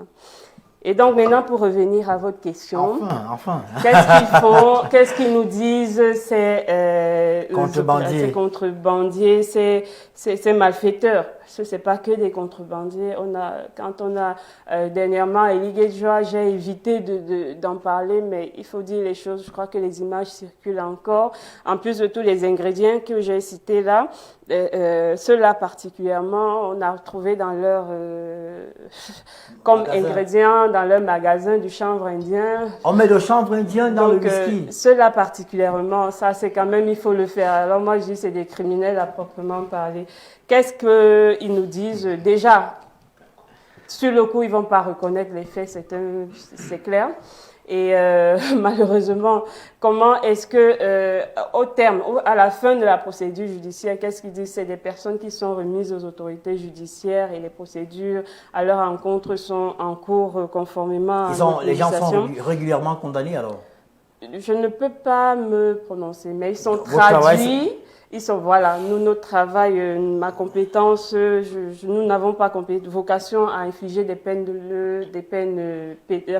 sanctions pénales. Nos sanctions sont purement administratives. Ça sera la fermeture de l'établissement, ça sera la saisie, ça sera des notifications d'amende. Et c'est dans ce cadre-là que nous sommes. À Elie Guedjoa, à peu près combien de bouteilles vous avez recensées sur place? Beaucoup, une centaine de bouteilles, différentes et des grands, des grands crus, des boissons d'un certain niveau quand même. Alors, et l'entreprise fonctionnait, entreprise entre parenthèses. J'ai quand même vu qu'à l'entrée de leur maison, il y avait une plaque qui indiquait qu'il y avait une entreprise. Ça veut dire qu'ils ne craignaient même pas. Avec des documents, j'ai vu un facturier de vente, clairement et purement. Une entreprise familiale peut-être. C'est une entreprise familiale puisque c'est un domicile privé avec un monsieur et sa dame tout simplement. La dame savait que le monsieur faisait des produits contrefaits? Ils faisaient tous les deux. Ils ont été appréhendés tous les deux d'ailleurs. Il n'avait pas d'employés? Des gendarmes, parce que c'est une opération qui a été menée par la gendarmerie dans la nuit et le ministère du Commerce est venu après pour la partie technique. Les gendarmes les ont trouvés tous les deux. Donc c'était monsieur et madame tranquillement installés, couchés dans leur lit. D'accord. Sauf que j'étais beaucoup plus intrigué par ce que le monsieur disait. Je ne sais pas si vous étiez là, quand le monsieur disait que je ne sais pas. Je suis dans mon pays, je fabrique du whisky et on vient m'embêter. Vous lui avez répondu au moins? Alors là, je crois que on parle de deux vidéos différentes. Ça, c'est un très bon point que vous soulevez. Et ça fait partie vraiment de mon propos quand je dis depuis, il ne faut pas qu'on se trompe sur les termes. Il ne faut pas confondre la contrefaçon et l'industrie locale qui est embryonnaire. Il faut bien qu'on s'entende parce qu'on a tendance maintenant, quand on voit quelqu'un dans sa petite fabrique là, artisanale, quand entre guillemets, il se débrouille à faire certaines choses, tout de suite on conclut à la contrefaçon ou à un commerce illicite. Mais si chez lui on trouve le Black Label, c'est pas au Cameroun quand même? Non, pour celui-là, je pense pas. Il avait des bouteilles de vin. Et des bouteilles de vin qui, me semble-t-il, étaient en train de vouloir recycler, y reconditionner. Mais cet opérateur-là particulièrement, parce que c'est un dossier sur lequel moi j'ai travaillé, je vais dire, c'est pas un producteur de Bordeaux, contrairement à ce qui a été écrit dans les réseaux sociaux. C'est un monsieur qui a sa formule à lui de préparation de vin, c'est-à-dire qu'ils vous font des mélanges avec des jus d'oseille, avec des bananes. Il est purement dans la fabrication locale artisanale avec son process à lui qui a été défini. Maintenant, là, on ne va pas parler de contrefaçon. Hein. Il ne détériore pas, il n'imite pas, il n'altère pas la qualité d'un autre produit. C'est une initiative locale et je pense que là aussi, les pouvoirs publics qui travaillent à relever les standards de production. Parce que c'est ça notre entrepreneuriat local, c'est malheureusement ça notre réalité. Les gens confondent être entrepreneur et être débrouillard et être, enfin on est un petit peu dans l'illégalité parce qu'on est débrouillard, parce qu'on est toute petite entreprise, on ne veut pas se conformer. Donc il me semble que même à la Nord, il y a toute une procédure qui est en train d'être mise en place pour accompagner ces producteurs, ces artisans même locaux et il faut accentuer là-dessus. C'est pas parce qu'on a une petite usine au quartier qu'on va se croire abandonné, qu'on va se croire, on va évoluer carrément en marge de la réglementation. Donc nous appelons ceux-là à venir vers les pouvoirs publics pour pouvoir bénéficier de l'accompagnement auquel ils ont droit d'ailleurs. D'accord, donc il faut dire à ceux qui nous écoutent que celui qui est arrêté avec du whisky... des vins, pas du whisky. Des vins qui ne sont pas de bonne qualité, il est automatiquement interpellé. Ça c'est clair. Des boissons, oui, dans le cadre de l'interpellation. Il est directement interpellé. À charge pour lui maintenant de prouver la régularité de son activité. Il y a une question qui revient. Le gouvernement a interdit le whisky en sachet. Mais il est là, on le voit partout. Est-ce qu'il est certified? Est-ce que Anlano a posé son certificat sur le whisky en sachet qu'on trouve sur le marché maintenant? Est-ce qu'il y a une dispense qui a été accordée aux opérateurs du domaine? Pourquoi les whiskies en sachet sont toujours en vente? Est-ce qu'ils sont de bonne qualité? Alors, la question du whisky en sachet elle est assez complexe. Effectivement, le gouvernement s'est mis dans une optique, si vous voulez, un petit peu, il a relevé de décourager la consommation facile, parce que c'est ça le but. Décourager la consommation facile de l'alcool et donc par conséquent mettre en place un certain nombre de mécanismes pour le freiner. Et dans cet ordre d'idées, les whiskies en sachet ont été interdits, ce d'autant plus que qui dit sachet dit altération du produit avec le sachet étant un dérivé du pétrole et tout ça. Donc le gouvernement s'est mis dans cette posture, mais comme ça rejoint un peu le propos que j'ai tenu un petit peu avant, on est dans un mécanisme d'accompagnement quand même de l'initiative privée. Et dans ce cadre-là, il a été accordé à ces opérateurs-là une période transitoire pour se mettre à niveau. Combien de temps? On n'est pas au-delà de la période transitoire? Non, ils sont encore dans les délais. Bon, peut-être l'information que j'ai eue, c'est que la période transitoire a été donnée par le Premier ministre. Ça ne vient pas du ministre du Commerce. Exactement. Parce qu'il n'y a pas longtemps, merci il y a un journal qui a titré le ministre Bagatonada, il avait dit quoi Je préfère ne pas prononcer ce qui avait été dit. Dans le whisky en sachet. Alors, on va revenir à vous. D'abord, Luc, la Nord a eu le décret du chef de l'État qui, comme je l'ai rappelé, accorde plus de pouvoir à cette entité-là. Normalement, vous devez avoir des représentations partout au Cameroun. Et c'est là où vous amènerez également à travailler beaucoup plus. Où est-ce qu'on en est aujourd'hui? Alors, ce qu'il faut savoir, c'est que à l'heure actuelle, nous avons, en dehors de Yaoundé, nous avons également une antenne à Douala, celle qui gère d'ailleurs le PKE. Mais... Au port, directement au port? Non, ils sont à Douala.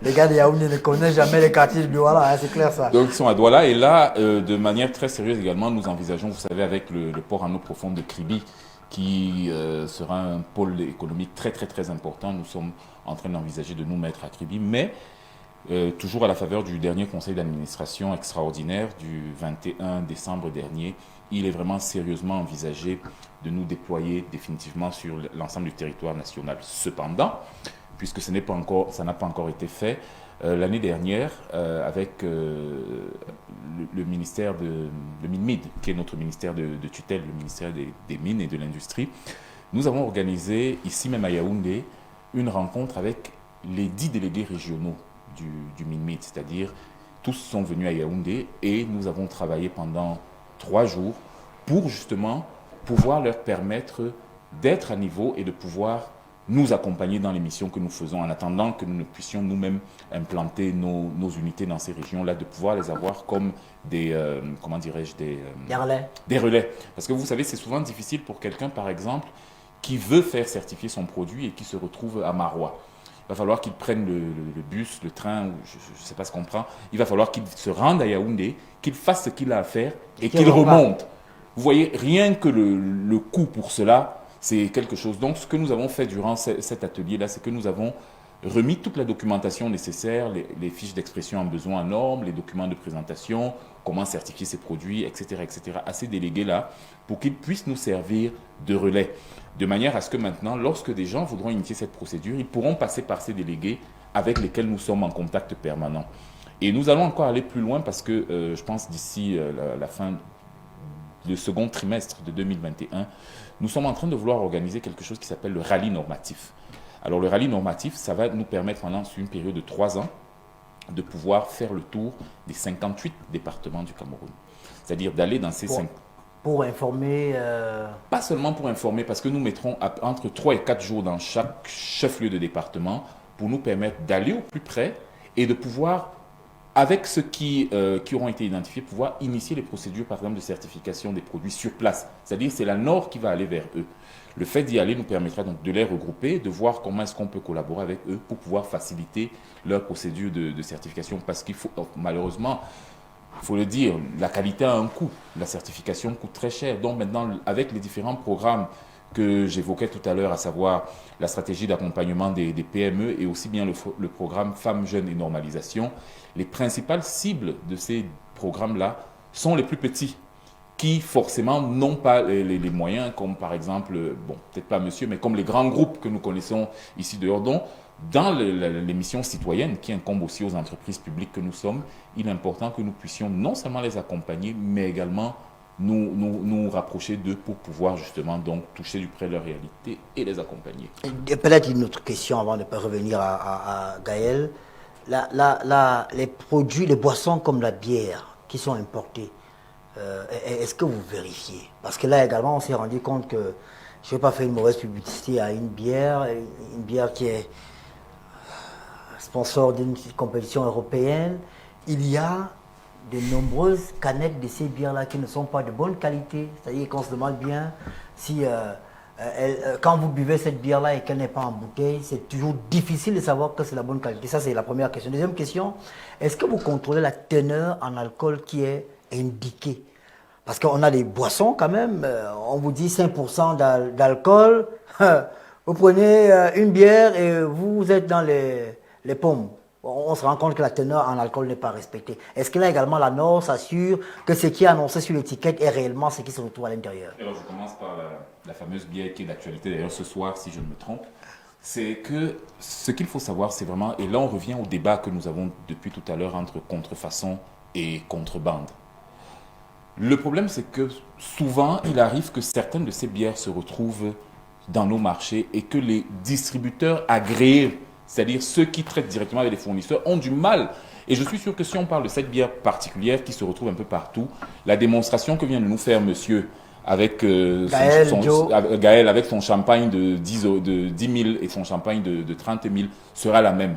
Donc, ce n'est pas tout de suite, il ne faut pas tout de suite dire qu'il y a un problème de normes et tout cela. Il faut d'abord s'assurer si on n'est pas dans un problème de contrebande ou de contrefaçon. Et je crois d'ailleurs, l'exemple des Ligues et Joie, cette bière-là se retrouvait parmi les vidéos qui nous ont été montrées. La bière en question a été fabriquée également à Ligues et Joie. Sauf si c'était seulement pour les vidéos, parce que j'ai vu des casiers de cela. Voilà. Donc maintenant, est-ce que nous sommes dans un problème de contrebande? Est-ce que nous sommes dans un problème de contrefaçon? C'est là où tous ces problèmes d'étiquetage et de traçage, surtout la traçabilité des produits, est très important, de savoir comment il y a, et également de porosité de nos frontières. Maintenant, pour revenir à la seconde question sur... la teneur en alcool. La teneur en alcool. Il faut savoir que au Cameroun, la NC04, qui est la norme d'étiquetage, et qui a d'ailleurs été révisée en 2019, donc elle est tout à fait d'actualité et très récente, impose que ce que vous déclarez sur votre étiquette doit être ce qui est. C'est-à-dire, si vous nous dites que votre bière a une teneur en alcool de 5%, ou c'est souvent, je bref, je ne suis pas très spécialiste, a une teneur de, on va dire, 5%. Lorsque des tests seront faits, ça doit être 5%. Si ce n'est pas à 5%, ça veut dire qu'il y a... il y a une norme pour la teneur en alcool pour les bières, ou bien on peut aller au-delà, chacun met ce qu'il veut? Les normes sont les exigences minimales. Ce ne sont pas c'est-à-dire, c'est juste qui vous dit que pour avoir l'appellation de bière, voici les caractéristiques minimales. Après, maintenant, comme ce sont des caractéristiques minimales, il y en a qui vont aller au-delà, etc., etc., etc. Donc, c'est toujours les caractéristiques minimales. Mais maintenant, là où le contrôle peut donc être fait, c'est comme je dis, c'est en fonction de ce que vous avez déclaré sur votre étiquette.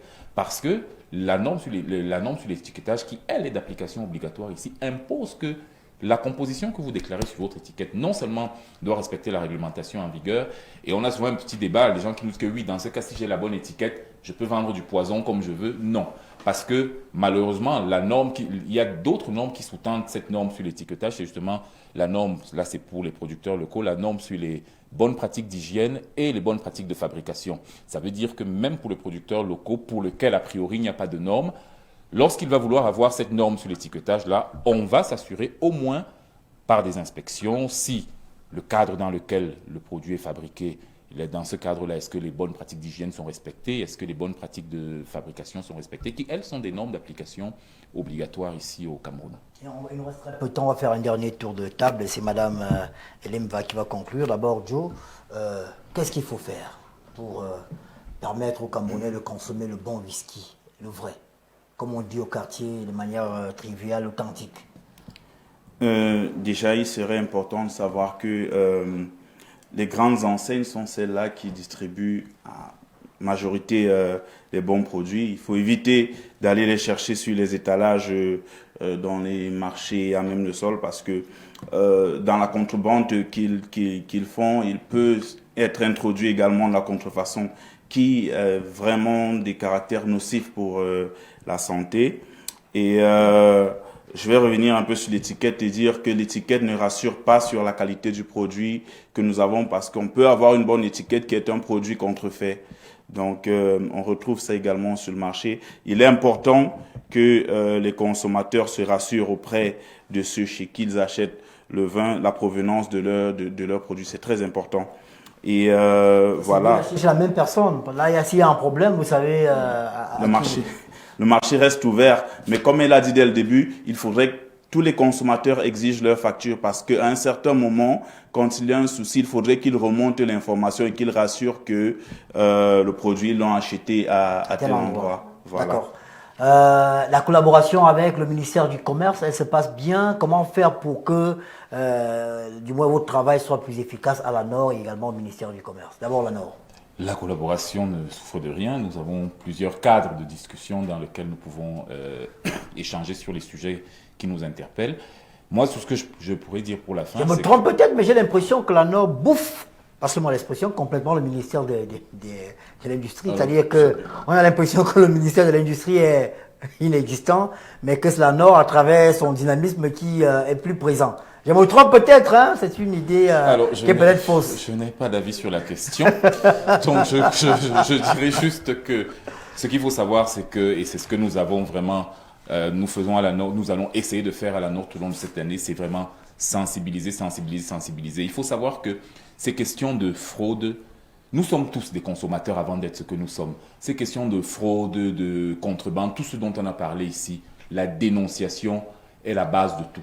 Je ne peux pas accepter, dans le cas des Ligues et Joie, d'avoir mon voisin qui a ce genre d'usine et rester tranquille et dire non, je ne veux pas le problème avec le voisinage. Vraiment, si nous sommes tous des Camerounais et que nous voulons que ce pays avance, n'ayons pas peur de dénoncer. Ce n'est que par la dénonciation que nous, aussi bien au niveau de la Nord qu'au niveau du ministère de Commerce, nous pouvons faire notre travail, assainir le marché, permettre aux opérateurs économiques qui payent leurs impôts, respectent les règles, se mettent en règle, d'avoir des activités pérennes et d'être sûr à la fin, parce que c'est pour ça que nous nous levons tous les matins, être sûr à la fin que la santé et la sécurité du consommateur sont garanties. Est-ce qu'il y a un message pour les vendeurs, les consommateurs ce soir, et peut-être ceux qui pourraient vous aider à travers les dénonciations? Si vous permettez, en 10 secondes, je reviens sur la collaboration avec la Nord. Je vais vous dire, il n'y a pas de nuage. Et j'en veux pour preuve la Nord, d'ailleurs, dont personnellement, je suis membre du conseil d'administration. Nous avons été sollicités. Vous êtes partout alors, finalement? Partout où c'est nécessaire. Vous avez eu à l'ENAM également? Par le ministère par la Nord, justement, pour mettre à disposition nos locaux et même notre personnel dans le cadre de leurs activités de contrôle, ce qui est d'ailleurs en très bonne voie pour que la Nord puisse être active sous très peu. Donc, c'est pour vous rassurer, il n'y a pas de guerre, de conflit d'hégémonie ou de leadership entre nous. C'est de la collaboration. Nous sommes tous une seule et même administration. Maintenant, mon mot de fin, c'est simple. Nous demandons à tout le monde d'adopter des attitudes citoyennes, que ce soit les producteurs ou les consommateurs. Les producteurs, n'évoluons pas en marge de la légalité. Pour ceux qui estiment, pour une raison ou pour une autre, qui préfèrent rester dans le noir, l'administration a pour vocation première d'accompagner, d'élever. Là, actuellement, on a des enjeux. La zone de libre-échange, ce n'est pas pour ouvrir un marché et pour ne faire qu'avaler ce qui nous viendra de l'extérieur. Il est question pour le gouvernement camerounais d'accompagner l'initiative locale pour nous permettre, nous aussi, de pouvoir commercialiser nos produits. Et donc, c'est vraiment un marché, une relation gagnante-gagnante que de ramener ces producteurs locaux, ces opérateurs locaux à relever les standards. Donc, ça ne sert à rien d'évoluer en marge de la légalité. Maintenant, pour ce qui est des consommateurs, il a très bien dit Luc, il faut dénoncer. Il faut dénoncer parce que tout ce qui se passe comme activité illicite, nous sommes tous plus ou moins complices dans la mesure où nous ne dénonçons pas ces choses qui se passent autour de nous, c'est les membres de nos familles. Il faut dénoncer pour sauver la vie des Camerounais. Il faut dénoncer pour sauver les entreprises qui, elles, prennent la peine de pouvoir respecter la législation. Il faut dénoncer pour sauver les emplois. Il faut dénoncer pour sauver les ressources de l'État. Voilà ce qu'on pouvait dire sur le sujet. Bien évidemment, on aurait voulu avoir un médecin pour qu'il nous parle des conséquences sur le plan sanitaire. Parce que ceux qui vendent le whisky et qui en fabriquent, ils respectent des normes qui font qu'on peut boire le whisky et ne pas avoir des problèmes sur le plan sanitaire. On me dira toujours que l'alcool est peut-être nocif, mais entre boire un verre de Black Label ou de Glenfiddich qui est fabriqué par celui qui en est le propriétaire et qui respecte les normes, et un gars qui vous mélange le Glen avec l'éthanol, avec le chanvre indien, c'est une mixture qui peut avoir des répercussions sur la santé. Et même sur le plan économique, ces gens qui fabriquent le whisky chez eux ne payent pas les impôts. Donc c'est l'État camerounais qui perd. Ceux qui payent les impôts sont obligés de passer par le pécaillé, avoir des timbres, c'est eux qui dépensent et qui ne reçoivent pas. Et c'est les emplois de ceux qui travaillent chez eux qui sont menacés. Donc il est peut-être urgent de revoir cette manière de faire là. Si vous voyez autour de vous quelqu'un qui vend de l'alcool qui n'est pas de bonne qualité, allez appeler rapidement le ministère du Commerce ou la Nord. Il y a un numéro vert. Le 1502. 1502. Donc, et attention, n'allez pas appeler, si vous avez un problème avec le voisin, n'appelez pas simplement pour le mettre en difficulté. On prend rapidement une transition à la régie. Derrière, on fera le fact-checking avec notre charmante consoeur Janice Kanga.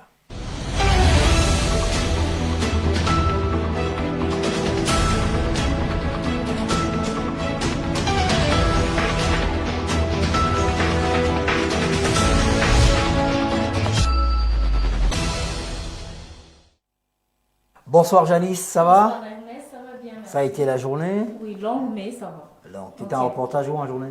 J'ai fait un papier de page internationale, donc je ne suis pas sortie aujourd'hui. Ah d'accord, ça s'appelle papier assis alors, dans notre contexte. Et le journal de 20h, ça s'est bien passé? Ça s'est très bien passé. Merci, fact-checking du jour. On a appris ce jour que monsieur est allé au marché Mokolo, il a garé son véhicule. Il s'est déshabillé, il s'est mis à marcher sur la chaussée. C'est vrai ou c'est faux?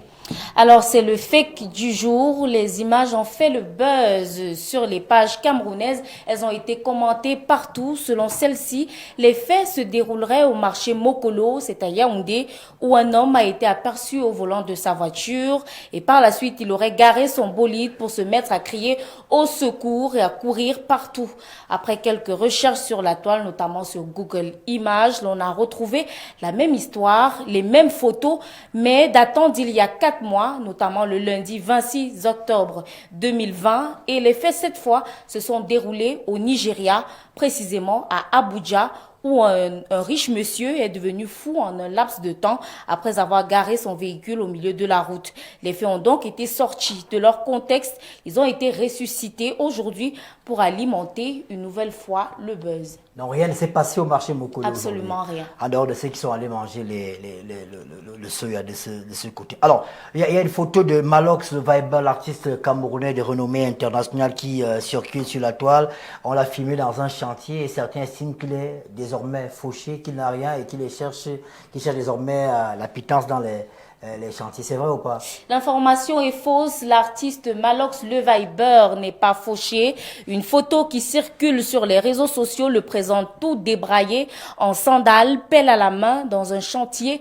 Tout au long de la journée, plusieurs internautes, parmi lesquels des haters, s'en sont donnés à cœur joie entre insultes et suppositions sur son éventuelle faillite. Un post de l'artiste sur sa page officielle met donc fin à la polémique. L'artiste se trouvait bel et bien dans un chantier, celui de sa propre maison qui est en construction en ce moment. À la publication, il joint ce message: croyez en vos rêves avec de la persévérance, ils peuvent devenir réalité. La vie appartient à ceux qui n'abandonnent jamais. Ça c'est Malox Le Vibe, c'était un ami, un vieil ami. Allez, art et peinture du gribouillage à 75 millions de dollars, vrai ou faux? C'est une vérité, c'est vrai, ce sont en réalité des œuvres d'art d'un peintre. Son nom d'artiste, c'est Cy Twombly. Il est, de son vrai nom, Edwin Parker Twombly. Il est l'un des artistes contemporains les plus chers de sa génération. Les prix de ses peintures commencent à 2 millions de dollars pour atteindre les sommets de 75 millions de dollars. Il est né en 1928 et mort en 2011 à Rome. Ce peintre américain appartenait au mouvement expressionniste abstrait. Sur la toile, l'on s'en amuse en ce moment, surtout les parents qui brandissent les gribouillages de leurs enfants comme des chefs-d'œuvre. 75 000 dollars pour ça, c'est ça? Exact. Ben, dis donc, je préfère encore acheter Drink Center, hein, que d'acheter un tableau à 75 000 dollars. Il s'appelle Cy Twombly. Ben, écoutez, je pense qu'on a donc des milliers de peintres au Cameroun parce que tous nos enfants peuvent faire la même chose. Allez, on vous remercie d'avoir été avec nous, surtout demain. Demain, on parlera peut-être du tourisme. Il y a la journée mondiale des guides touristiques après-demain, ou encore de la Fédération camerounaise de football. Rien ne va là-bas. Monsieur Seydou Momo, il y a quelques jours pour dire à la FIFA pourquoi il est encore à Tinga. Allez, on va dire merci à ceux qui étaient avec nous. Luc Mamba, on vous remercie d'avoir été avec nous. Merci Ernest de nous avoir invités. Nos portes vous sont ouvertes, vous le savez. Barbara Edenva, on vous remercie infiniment d'avoir été avec nous. Merci pour cette opportunité que vous nous avez donnée de mieux sensibiliser, mieux informer les populations. Joe, on vous remercie. On espère passer à Drink Center et récupérer. Vous repartez avec la bouteille de champagne ou vous la laissez ici? De toute façon, la bonne, elle est mieux. Merci d'avoir été. On va remercier d'abord le directeur général de la Nord, M. Charles Boto-Angon, qui a permis que vous soyez là, et surtout pour sa diligence habituelle. On remercie le ministre du Commerce, Luc Magloire Mbagatana, même votre PDG également, qui a permis que vous soyez là. Et vous, qui a permis que vous soyez là? Allez, on dit merci à toute l'équipe de production vers d'un côté, Dimi Obélé. Il y a notre ami Ncha, il se plaint chaque fois qu'on ne cite pas son nom. On a cité ton nom ce soir. On espère que tu passeras une bonne soirée. Merci à tous qui ont travaillé derrière dans la préparation de ce programme. Albertine Bichaga, Serge Tepo, Constant Écolé, Donald Ayuso, mesdames et messieurs, la suite. Et on vous souhaite une excellente soirée en compagnie des programmes de B-News 1. N'oubliez pas, le temps reste et demeure le véritable tribunal de l'histoire. Le plus fort n'est jamais assez fort pour demeurer fort. Le plus riche n'est jamais assez riche pour demeurer riche. Ceux qui sont forts aujourd'hui ne le seront peut-être pas demain. Attention, attention, ne pétinez pas, surtout les plus petits. Bien bonsoir.